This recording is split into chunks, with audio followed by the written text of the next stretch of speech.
Thank you for coming back to Polka Dot Mailbox, and if you're new, welcome. Today I am doing a gray hair update for you. I thought I would combine it with the fact that I turned 50. As you can see from the decorations around you, I had a recent birthday and I've had some of you requesting an update. So this would be around the 10-month mark.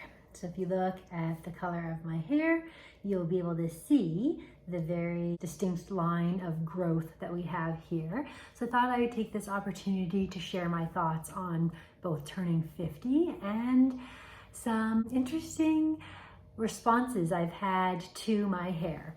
So let's start with the fact that people really want to talk about my hair right now.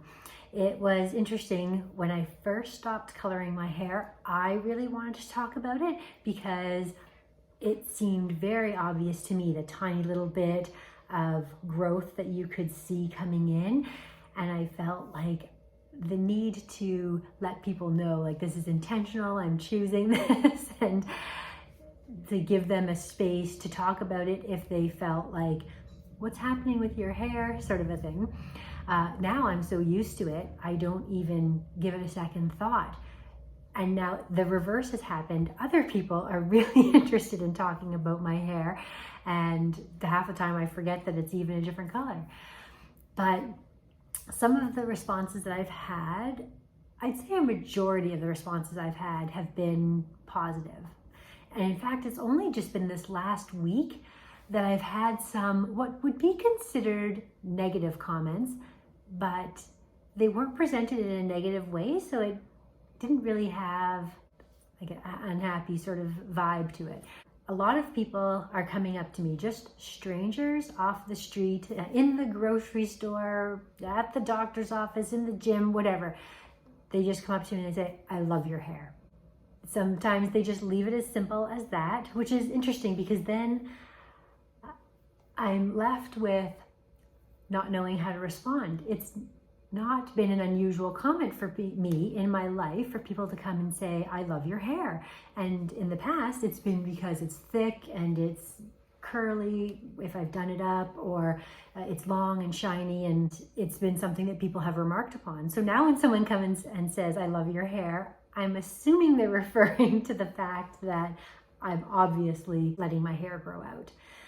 So that's one thing. But for the most part, I think people are using it as an avenue to start talking about it. And actually, 90% of the women I know, I feel like they are using it as a show of support. I've had one woman come up to me in the grocery store and tell me that, I love your hair, keep going, it's coming in awesome.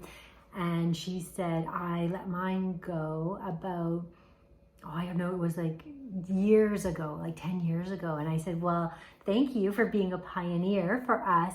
Now it's become a little bit more trendy for people to start letting their natural hair color shine. And we have a lot of support groups and social media like this where people can come and comment about their shared experience. We have some support and some camaraderie with women that they wouldn't have had 10 years ago. So she was very supportive, and I could tell that her primary motivation for saying something was the fact that she had been through it, and she actually emphasized, enjoy this process.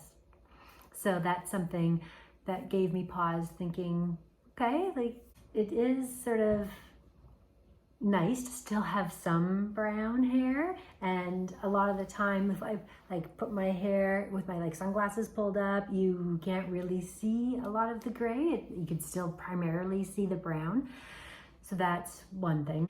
One other young girl came up and she said, I hope you don't take offense to this, but I hope that my hair comes in as beautiful as yours when I'm your age. And of course, I didn't take offense to that. That was a nice compliment. I've had some interesting comments the last 2 weeks. I have been told I look like a skunk twice in the last week. And I guess it's because I have predominant like white there. I find that it's, to me, so much more noticeable when you see it from the side or the back. And I'll just turn around and let you see what it looks like from the back and the sides. You get a good 360 view. And so the one guy, I was going to get gas and I come out of the car to go inside to pay.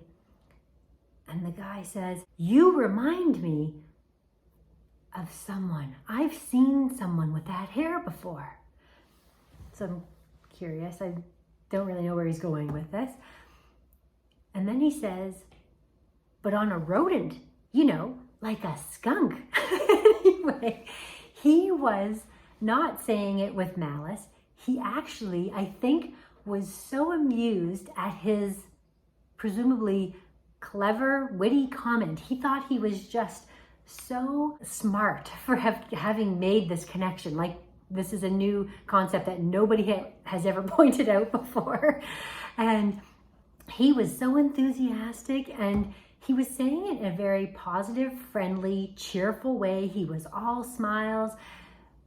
We kind of got talking about age. I mentioned that I was turning 50 that week, and he gave me a handshake and a hug, and he was like very like warm and sincere in his comment that I think he maybe meant to be a compliment. I don't know what he was thinking. It was like overall a positive, joyful exchange. And then like 2 days later, one of my coworkers commented on, "Oh, your hair looks great," and said something, I can't even remember the wording he used, but there was some kind of comment about a skunk line. And again, a positive exchange, almost like people are very intrigued to talk about my hair.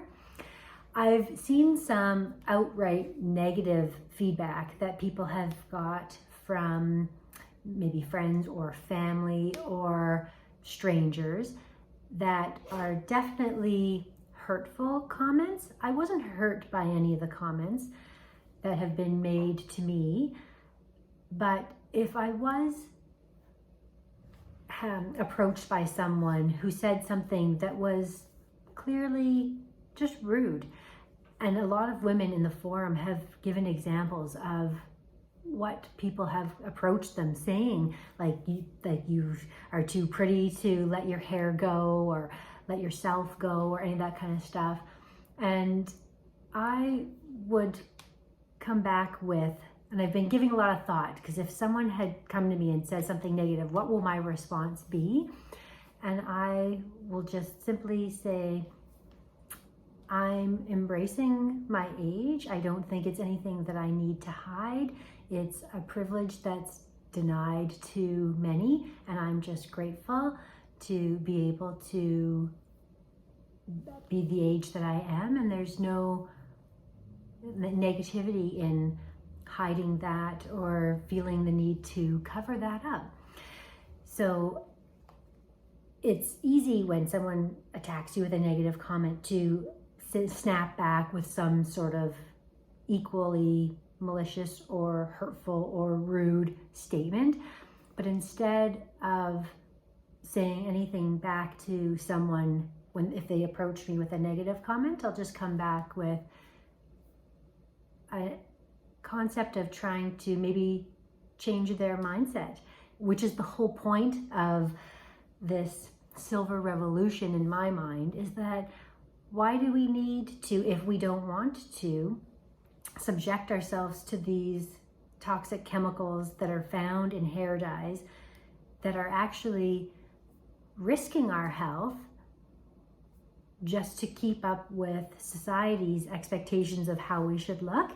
And if you want to dye your hair, then that's great. If it makes you feel good, and I can see some merit in that. I can see how looking in the mirror and appreciating what you see and feeling young and vibrant can really help shift your mindset to be young and vibrant. And if that helps your mental health or your confidence or whatever it is, then that's what you should do. But you should also feel comfortable to not dye your hair if you want to.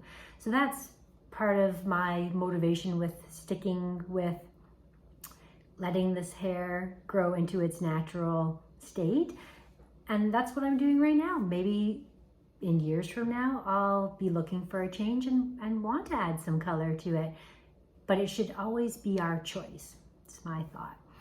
Anyway, I have been giving some thought to doing something different with my hair. So one of the things I think at some point I will do is a fun kind of temporary color, maybe like a purple or green or blue. I think there's some temporary dyes that don't risk your new growth changing color. So I might do something like that. Or I might get a different style of haircut, keep the length, but maybe add in some layers so that it takes away the starkness. Because it's just long and straight, maybe some layers would help. Let me know in the comments down below what your thoughts are. Have you seen any really cute hairstyles where they've added some color? Have you seen some cute cuts that haven't given up the length but have given some shape so that it maybe distracts the eye from this really stark like contrast? I will say, however, I did have what I perceived to be a negative comment.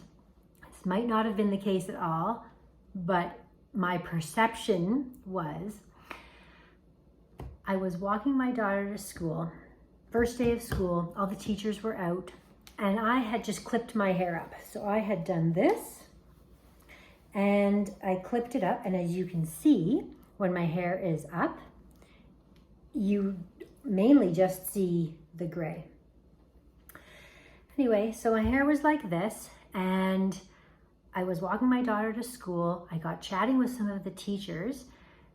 We were talking about how I actually didn't say my other kids. I said, I can't believe we don't have any more kids at the old school and that they've all moved on to other things, da da da da da.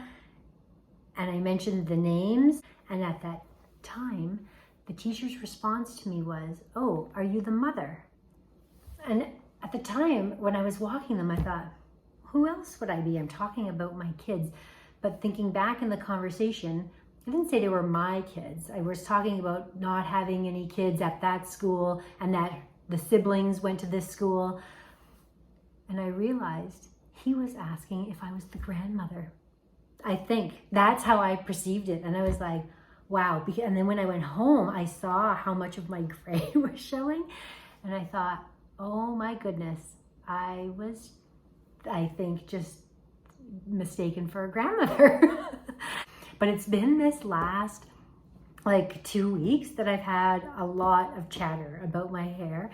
So it's a good time to come on here and give my thoughts to, you know, what I'm feeling. It definitely is challenging at times. Like when those couple of skunk remarks had made me think, these people are saying it, they're thinking it and saying something, not in a negative way. How many people are thinking something like that, but not saying anything? Because I said, for me, like when I look at my hair straight on, I don't think much of the color. It's like, it just seems normal. But as soon as I turn, I definitely feel it's more stark of a contrast. Anyway, that's my thoughts of my hair journey so far. I'm getting pretty close to a year, and it's made me realize that initially I thought it would take a couple of years. Now I'm thinking it might be 3 or 4 years for this to completely grow out, because if this is almost a year, 2, 3, 4. So that was a bit of an awakening. So we'll see. Thoughts on turning 50. I went to a funeral for a centenarian this week, and it was just a really good introspective look at life. And one of the things that was remarked upon about her age was how much the world had changed in her lifetime. All of the things that she experienced and all of the challenges, adversity, and tough times that she must have had to have gone through. And it was a really good way of thinking about my own age of turning 50, that looking back, what has life been like? Up until COVID, everything had been peace and prosperity. You can start to see now how fortunate we have been for my first almost 50 years. And interesting to think about what might lie ahead for the next potentially 50 years. So that was one thought. And then another thought was as well that what do people remember you for? They remember you for how you made them feel. They're not going to remember like how much money you had or what kind of car you drove or what house you lived in. Like none of that really matters. But what kind of lasting impression can you leave on the world? And just a thought of being kind to others and seeing what kind of positive changes you can bring to the world, or not even changes, but even just positivity that you can bring to the world. For me, I think it's all about relationships and connection, and that's the most valuable asset that we have, the most valuable, in addition to health. But health and connections, I think, are our two most valuable attributes, and that I hope to really spend my time going forward focusing on those things. So thank you so much for watching. I will keep updating you as time goes on in increments. This is going to be a long process. I have a whole series that I will share with you where you can go back and see the beginning of the journey as well if you're interested in seeing how it all started and my thoughts from when I began. Thanks so much for watching, and we'll see you again next time.